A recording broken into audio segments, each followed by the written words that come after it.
Possessor, out in theaters now, directed by Brandon Cronenberg, the son of David Cronenberg. It's partly inspired by his own short film from last year called Please Speak Continuously and Describe Your Experiences as They Come to You. This feature film stars Andrea Riseborough, Christopher Abbott, Jennifer Jason Leigh, and Sean Bean. It was marketed as a horror film, and there are certainly some elements of that in it, but I would describe it more as an existential thriller, mainly because it doesn't really have any outright terrifying moments. It's disturbing, it will make you feel uncomfortable, but it's not particularly scary. What it does have, and I want to point this right away, are many scenes of visceral, graphic body horror and pretty graphic nudity as well. And on top of that, there are also some sequences with rapidly flashing lights and colors that may induce seizures in people prone to them. So it's certainly not for everyone. It's best that you're prepared that it's not an easy film to watch before you go into it. The story centers on the character of Tasia Voss. She's working as an assassin for a secretive high-tech firm. The twist, though, is that their modus operandi, whenever they accept a contract for a high-profile killing, they first kidnap someone close to the victim. They put an implant in their brain, which then allows Tasia to remotely control their body for a time. She takes possession, as it were, of that person, executes the target, commits suicide in the borrowed body, and disconnects from it, leaving virtually no trace leading to the real culprits. However, that method apparently carries risks for Tasia as well. If she stays too long in the body of someone else, she risks permanent brain damage. But it actually goes even further. As it turns out, the victim can potentially use their free will to try and wrestle control back from the intruder. And that leads to this exploration of this sci-fi based idea of two people occupying the same body, to an extent also the same mind. The memories and characteristics can merge and get mixed up, and there's that question, where does one person end and another begin?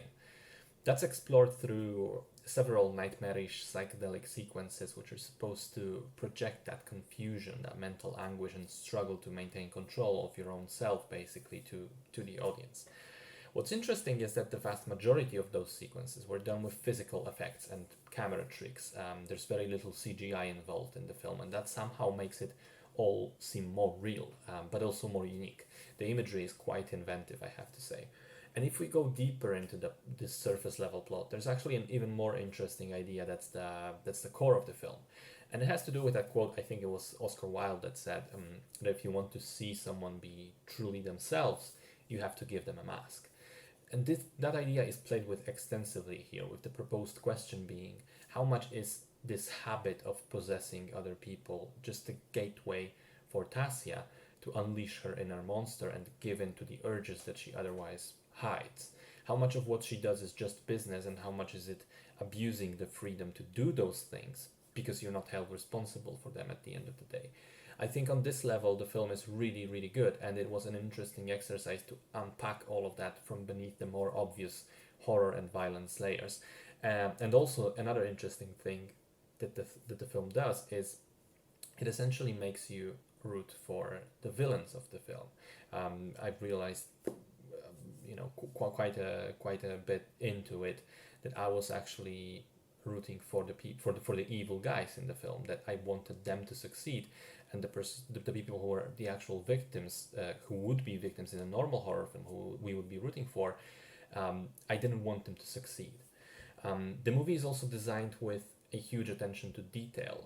There are many small things which not only push the story forward, but also help build this unique world of the film. Probably my favorite detail was the imagined corporate workplace. At one point, Tasia goes to work in the body of one of the victims, a man named Colin.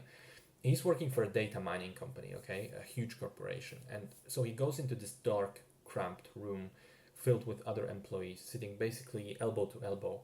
And he puts a VR set on, and in it he sees a spacious, comfortable office with a beautiful view of nature outside the windows. And in that virtual office, he logs onto a virtual computer where he reviews video footage from video feeds from people's cameras, laptop cameras, phones, tablets, and so on, essentially spying on random people. I think it's such a cool detail to envision this dystopian workplace, which gives you an illusion of comfort and great work conditions, but it's all fake. It's all virtual reality, whereas in the real world, you're actually sitting in a room without light, without windows, and so on. It has probably no bearing on the plot itself whatsoever, but it does create a living, breathing world and makes you believe the film even more, despite the fact that it's pretty out there in terms of its underlying ideas. Things like this contributed to me liking Possessor quite a lot. I think it's well constructed, it explores interesting ideas in a really creative way, it looks quite great, and it isn't afraid of tapping into that ultra violence that crucially isn't here just to shock the audience, it serves the story. Good movie.